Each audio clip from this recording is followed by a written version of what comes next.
क्या आपने कभी सोचा है कि जब हम जिम्मेदारी नहीं लेते तो हमारे कामों में क्या होता है? अक्सर हम अपनी क्षमताओं को कमजोर समझकर या डर और संदेह के चलते किसी चीज को करने से पीछे हट जाते हैं, बिना उसे आजमाने का मौका देने का। लेकिन क्या हम यह सोचते हैं कि ऐसे मौके पर हम कितना बड़ा मौका खो देते हैं? इस वीडियो में हम देखेंगे कि जब हम जिम्मेदारी से मुकरते हैं तो हम स्वयं को अपने पूरे पोटेंशियल को पहचानने और प्राप्त करने का मौका बर्बाद करते हैं। जिम्मेदारी लेने के बजाय हम अपने कामों को अधूरा छोड़कर स्वयं को नकारने से बचते हैं और इससे हमारे जीवन में निरंतर संकोच और आत्म संकट की भावना बनी रहती है। ये वीडियो आपको यह सिखाएगा कि जब हम खुद पर और अपनी क्षमताओं पर विश्वास करते हैं तो हम किसी भी चुनौती का सामना कर सकते हैं और कैसे हमारे कामों में चमत्कार हो सकता है। तो चलिए बिना किसी देरी के कहानी शुरू करते हैं। एक छोटा सा गांव था। उस गांव में एक व्यक्ति रहा करता था। उस व्यक्ति को भी यही तकलीफ थी। वह हमेशा खुद की क्षमताओं पर शक किया करता था। वह हमेशा दुविधा में रहता था। जो काम वह करता था वह काम उसे बिल्कुल भी पसंद नहीं था। वह तो उस काम को केवल मजबूरी में किया करता था ताकि उसका घर परिवार आसानी से चल सके, उन्हें 2 वक्त की रोटी मिल सके, उनका पेट भर सके। और वह हमेशा सपनों में ही खोया रहता कि किसी न किसी दिन उसे बहुत सारा धन मिल जाएगा और वह उस नगर का सबसे अमीर आदमी बन जाएगा। उसके पास वह सब कुछ होगा जो एक धनी व्यक्ति के पास होता है। सारी सुख सुविधाएं होंगी। उसके पास किसी चीज की कोई कमी न होगी। मन में यही ख्याल लिए वह हमेशा अपने भगवान की पूजा किया करता। वह हमेशा यही सोचा करता कि मेरे ईश्वर के आशीर्वाद से उसके जीवन में चमत्कार घटेगा और वह बहुत धनी व्यक्ति बन जाएगा। इसीलिए वह दिन रात सुबह शाम केवल अपने इष्ट की पूजा करता, उनकी भक्ति में खोया रहता।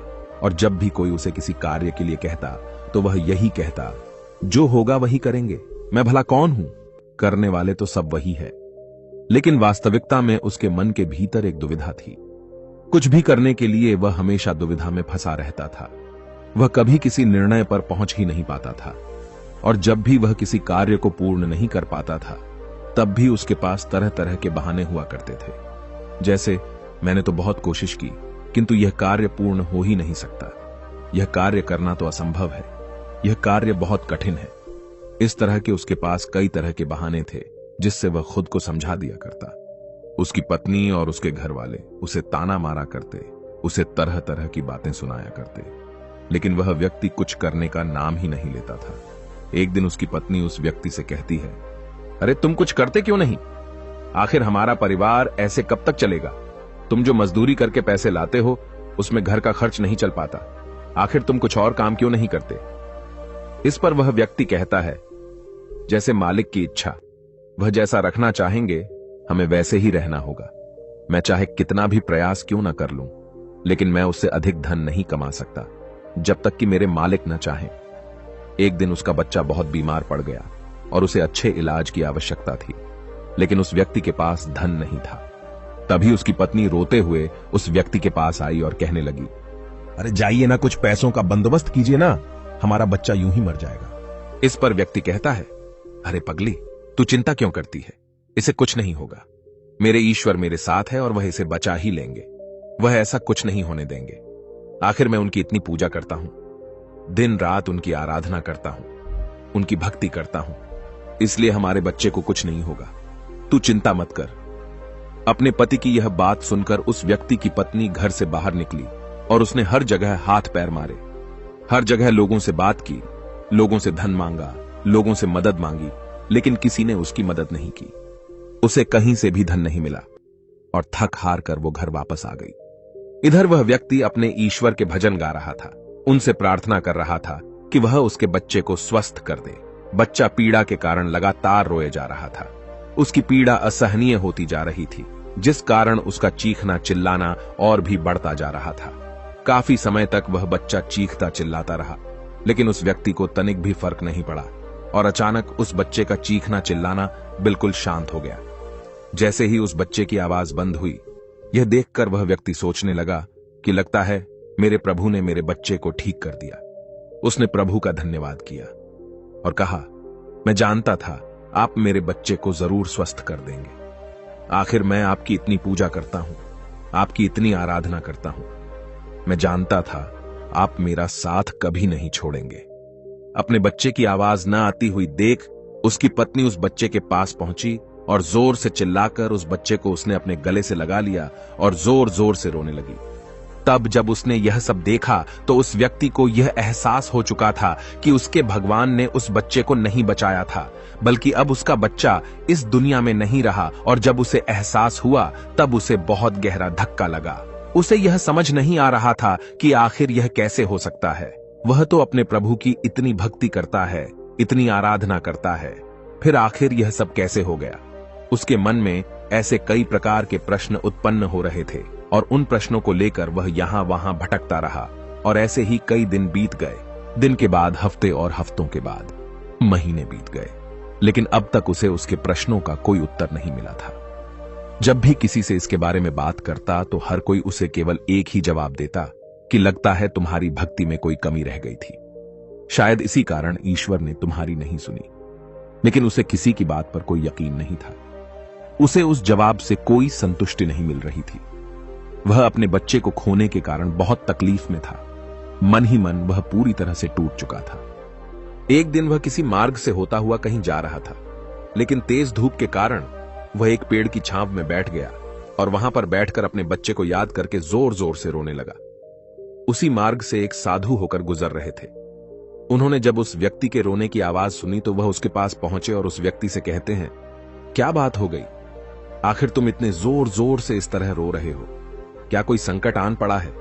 आखिर क्या बात है, मुझे बताओ। इस पर उस व्यक्ति ने अपनी सारी बातें उन साधु को बता दी और साधु से कहता है, हे गुरुवर, आखिर इसने मेरी क्या गलती है? आखिर मैंने क्या किया? मेरी पत्नी मुझे मेरे बच्चे की मौत का जिम्मेदार ठहराती है। आप ही बताइए, भला मैं अपने बच्चे को क्यों मारना चाहूंगा? मैं तो बस ईश्वर से उसकी सलामती के लिए दुआ मांग रहा था। तो क्या मैंने गलत किया है? तभी उन गुरुवर ने उस व्यक्ति से कहा, यदि तुम्हारे बच्चे को इलाज मिल जाता तो क्या वह ठीक हो जाता? इस पर वह व्यक्ति कहता है, हां, अवश्य ठीक हो जाता। तभी वह साधु उस व्यक्ति से कहते हैं, तो आखिर तुमने इलाज क्यों नहीं करवाया?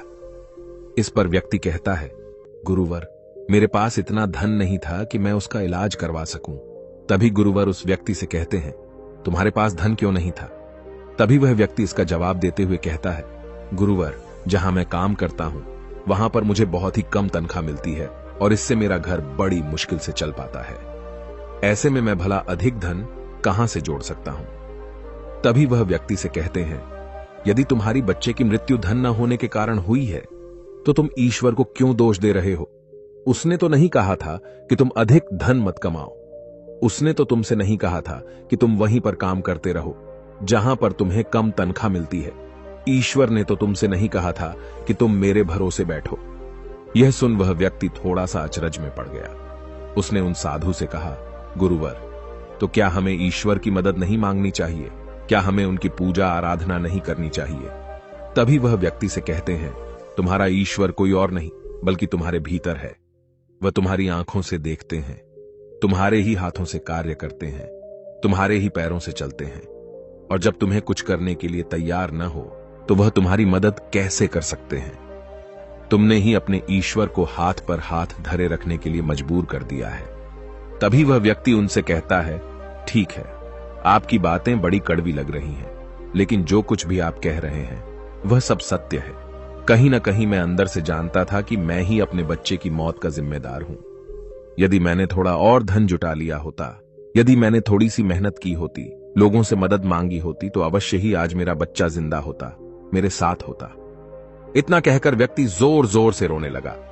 कुछ देर रोने के बाद फिर से शांत होकर गुरु से कहता है, गुरुवर, जब भी मैं कोई कार्य करने जाता हूं तो मेरे पास इतने साधन नहीं होते थे, न ही धन होता था, न ही किसी का सहयोग मिलता था। और जब भी मैं कोई कार्य करने जाता तो मेरे मन में एक शंका होती, एक संकोच होता कि क्या मैं इस कार्य को कर सकूंगा या नहीं। तभी वह साधु उस व्यक्ति को एक पेड़ की तरफ इशारा करके कहते हैं, क्या तुम पेड़ पर चढ़ना जानते हो? व्यक्ति कहता है, नहीं गुरुवर, मैं आज तक कभी भी पेड़ पर नहीं चढ़ा और न ही मैं पेड़ पर चढ़ना जानता हूं, किंतु आप मुझसे यह क्यों पूछ रहे हैं? इस पर वह साधु कहते हैं, अभी बताता हूं। उन्होंने पास में बैठे हुए एक कुत्ते को एक पत्थर मारकर क्रोध दिलाया और वह तुरंत ही पास वाले पेड़ पर चढ़कर बैठ गए। और अब उस कुत्ते के सामने वह व्यक्ति था। उस कुत्ते ने क्रोधित होकर उस व्यक्ति को दौड़ाया। उस व्यक्ति को कुछ समझ नहीं आ रहा था, वो बस तेजी से भागता जा रहा था। तभी उसे अचानक एक पेड़ नजर आया। वह व्यक्ति उस पर जाकर तुरंत चढ़ बैठा। कुछ देर बाद जब कुत्ता वहां से शांत होकर चला गया, तब साधु उस व्यक्ति के पास आए और उस व्यक्ति से कहते हैं, क्या हुआ? तुम तो कह रहे थे कि तुम्हें पेड़ पर चढ़ना नहीं आता, फिर तुम इस पेड़ पर कैसे चढ़ गए? इस पर व्यक्ति कहता है, गुरुवर न जाने क्यों, लेकिन अचानक ही मैं इस पेड़ पर चढ़ बैठा। मैं नहीं जानता ये मैंने कैसे किया, लेकिन मुझे अपनी जान बचाने के लिए यह करना ही पड़ा। इस पर वह साधु तो मुस्कुराने लगे और उस व्यक्ति से कहते हैं, मजबूरी व्यक्ति से सारे काम करा लेती है, फिर चाहे वह उसे कार्य पसंद हो या ना हो। जब तुम्हारी जान पर बन आई तो तुम इस पेड़ पर चढ़ बैठे। आखिर उस वक्त तुमने अपने ईश्वर को क्यों नहीं याद किया? तुम्हें उन्हें अपनी मदद के लिए क्यों नहीं बुलाया? तुम चाहते तो वहीं पर बैठकर अपने ईश्वर को याद कर सकते थे, उन्हें अपनी रक्षा के लिए बुला सकते थे, लेकिन तुमने ऐसा नहीं किया। तुम अपनी जान बचाने के लिए उस पेड़ पर बड़ी सरलता से चढ़ गए, क्योंकि बात तुम्हारी जान की थी। लेकिन जब तुम्हारे बच्चे की जान दांव पर लगी थी, तब तुम ईश्वर से आराधना कर रहे थे, उनसे प्रार्थना कर रहे थे कि वह तुम्हारे बच्चे की जान बचा लें। तुम अपने जिम्मेदारी से भाग रहे थे, पर अगर तुम उस जिम्मेदारी को निभाते तो आज हालत कुछ और होती। उन साधु की ऐसी कड़वी बातें सुनकर व्यक्ति मन ही मन और दुखी हो गया। वह जोर जोर से फूट फूट कर रोने लगा और कहता है, गुरुवर, आप सत्य कहते हैं, मैं ही अपने बच्चे की मौत का जिम्मेदार हूं। मुझे ऐसा नहीं करना चाहिए था, मुझे और अधिक धन जोड़ना चाहिए था। यदि मैंने ऐसा कर लिया होता तो मैं आज अपने बच्चे को बचा पाता, लेकिन अब क्या करूं? मुझे कुछ समझ नहीं आ रहा। इस पर साधु उस व्यक्ति से कहते हैं, जो हो गया उसे मिटाया नहीं जा सकता, किंतु जो होने वाला है उसे बनाया अवश्य जा सकता है। इसलिए अपने बहानों से ऊपर उठो, अपने संकोच को मन से मिटा दो, और किसी भी कार्य को शुरू करने से पहले तुम्हारे मन में दुविधा उत्पन्न होती है, उसे पूरी तरह से समाप्त कर दो। फिर देखना, तुम जैसा चाहोगे वैसा ही होगा। तुम जो हासिल करना चाहोगे तुम उसे हासिल कर पाओगे। तुम्हारा मन मजबूत होने लगेगा। मैं दुविधा से ऊपर उठकर साफ और स्पष्ट तौर पर निर्णय ले सकेगा। उसके बाद से तुम्हारे मन को कभी किसी बहाने की जरूरत नहीं पड़ेगी। इस पर व्यक्ति उस हाथ से कहता है, किंतु हे गुरुवर, जब भी मैं कोई कार्य करने जाता हूं तो मेरा मन बहुत ही कमजोर पड़ जाता है। मैं बहुत घबरा जाता हूं। मैं अपने मन को मजबूत कैसे बनाऊं? क्या आप मुझे इसके लिए कोई उपाय बता सकते हैं? इस पर साधु कहते हैं, हां, मेरे पास इसका भी उपाय है। तभी व्यक्ति कहता है, गुरुवर, कौन सा उपाय मुझे बताइए। इतने में साधु ने उस व्यक्ति का हाथ पकड़ा और उसे एक नदी किनारे ले आए और उस व्यक्ति से पूछते हैं, क्या तुम्हें तैरना आता है? वह व्यक्ति थोड़ा घबराया, लेकिन उसने जैसे तैसे उन गुरु के इस बात का जवाब देते हुए कहा, हे गुरुवर, मुझे तैरना नहीं आता, लेकिन आप मुझसे क्यों पूछ रहे हैं? इस पर गुरु कहते हैं, अभी बताता हूं। इतना कहकर उन्होंने उस व्यक्ति को पीछे से धक्का दे दिया और वह व्यक्ति सीधा नदी में जा गिरा। वह नदी के पानी में हाथ पैर मार रहा था। वह बचने का हर मुमकिन प्रयास कर रहा था। जब उन साधु ने देखा कि वह व्यक्ति डूबने लगा है तो उन्होंने जाकर उसे उस पानी से बाहर निकाला। वह व्यक्ति जैसे ही बाहर आया तो वह हाँफने लगा। वह घबराया हुआ था, बहुत डरा हुआ था। जैसे तैसे उसने हिम्मत की और वह खड़ा हो गया। अब की बार वह साधु को देखकर बहुत घबरा चुका था, बहुत डर चुका था। वह उन्हें देखते ही भागने का प्रयास करने लगा, लेकिन एक बार फिर उन साधु ने उसे जबरदस्ती पकड़कर नदी में धक्का दे दिया। वह नदी में हाथ पैर मारने लगा ताकि कोई उसे बचा ले। वह जोर से चिल्लाने लगा, बचाओ बचाओ, लेकिन आसपास कोई न था। उसकी मदद के लिए कोई नहीं आ रहा था। तभी साधु उस पानी में उतरे और उस व्यक्ति को जबरदस्ती पकड़कर सीधा खड़ा कर दिया। उस व्यक्ति ने पाया कि उस नदी में पानी केवल उसके कंधे तक ही आ रहा था। इस पर वह साधु उस व्यक्ति से कहते हैं, अब तुम मुझे यह बताओ कि आखिर तुम इतने कम गहरे पानी में किस तरह से डूब कर मर सकते हो। यदि तुम चाहते तो सीधे खड़े होकर इस परिस्थिति का सामना कर सकते थे और तुम्हें यह भी एहसास हो जाता कि इस नदी में पानी केवल तुम्हारे कंधे तक ही है और तुम्हें इस तरह से इतनी मेहनत करने की कोई आवश्यकता न पड़ती। न ही तुम घबराते और न ही इस परिस्थिति से भागने का प्रयास करते। किंतु तुम्हें हमेशा से केवल एक डर का सामना किया है, और वह यह है कि यदि तुम नदी में गिरे और तुम्हें तैरना नहीं आता तो तुम्हारी मृत्यु निश्चित है। और यही कारण है कि तुम सही स्थिति का पता नहीं लगा पा रहे थे। तुम यह तक पता नहीं लगा पाए कि आखिर इस नदी में पानी कितना गहरा है। एक बार फिर साधु उस व्यक्ति को नदी से बाहर लाए और थोड़ा देर इंतजार करने के बाद उन्होंने एक बार फिर उस व्यक्ति को उस नदी में धक्का दे दिया। अब की बार उस व्यक्ति को उस स्थिति का पता चल चुका था। वह यह जानता था कि अब जैसे ही वह अपने आप को स्थिर कर लेगा, जैसे ही अपने आप को अपने पैरों पर खड़ा कर लेगा, यह पानी केवल उसके कंधों तक ही आएगा। और उसने बिल्कुल ऐसा ही किया। वह सीधा खड़ा हो गया। तभी साधु उस व्यक्ति से कहते हैं, क्या तुम्हें अब अपने मन को मजबूत करने का मंत्र मिल चुका है या नहीं? इस पर वह व्यक्ति कहता है, हाँ, मैं समझ चुका हूं कि अपने मन को मजबूत किस तरह से किया जाए। आगे गुरुदेव उस व्यक्ति से कहते हैं, अब तुम समझे, इस दुनिया में कुछ भी करना इतनी बड़ी समस्या नहीं है। समस्या तो यह है कि हम कुछ करना ही नहीं चाहते। जब भी हमें डर लगे या कोई समस्या खड़ी हो तो हमें उसमें उतरकर देखना चाहिए, उसका आकलन करना चाहिए, उसे समझना चाहिए, जब तक कि वह समस्या संभावना न बन जाए और तुम्हारे भीतर से उस परिस्थिति का सामना करने का डर निकल न जाए। ऐसे ही हमारा मन मजबूत होता है। आज तुम्हारे पानी का डर समाप्त हुआ है, लेकिन वास्तविकता तो यह है कि तुम अब भी तैरना नहीं जानते, और जब तक तुम तैरना नहीं जान सकोगे तुम गहरे पानी में उतर नहीं सकोगे। इसलिए मेरी एक बात हमेशा याद रखना, इस संसार में ऐसा कुछ नहीं है जो तुम नहीं कर सकते। बस तुम्हें तुम्हारे साथ खड़े होना आवश्यक है, तुम्हें अपना साथ देना आवश्यक है। इसलिए अपने आप को धोखा देना बंद करो, अपने आप को दुविधा से बाहर निकालो, अपने आप पर संकोच करना बंद करो, अपनी शक्ति को पहचानो। तुम हर कार्य कर सकते हो जो तुम करना चाहते हो। यह सुन उस व्यक्ति को अपनी गलती का एहसास हो गया और उसने गुरु को प्रणाम किया और वापस अपने घर की ओर लौट गया। अब से हर रोज अपनी गलतियों को सुधारने में लग चुका था, अपने मन को मजबूत करने में लग चुका था। जब भी उसके सामने कोई परिस्थितियां थी, इसका सामना करने में उसका मन घबराता, उसका मन डरता, तो वह उस परिस्थिति के सामने खड़ा हो जाता और उनका डट के सामने करता, अपनी जिम्मेदारियां निभाता, क्योंकि यही करते हैं जिम्मेदार लोग, डट के खड़े होते हैं।